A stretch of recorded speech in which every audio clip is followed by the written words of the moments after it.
Hello everybody, I'm going to show you now how to fix the YLOD and there are many programs and open your PS3 and blah blah blah blah blah blah blah blah blah and don't work. Okay, I really want to help. Like you see the red light.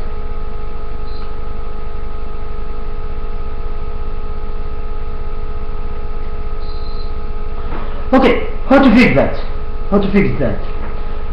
The first one, again, and again,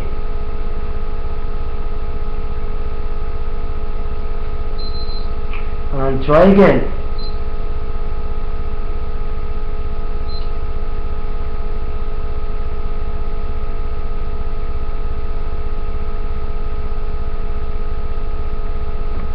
Like you see, the problem is fixed and the light is green continued. Won't try to enter CD, and like you see my PC, it's work. And thanks for watching. For more video, subscribe. And sorry for bad quality and bad language. Goodbye.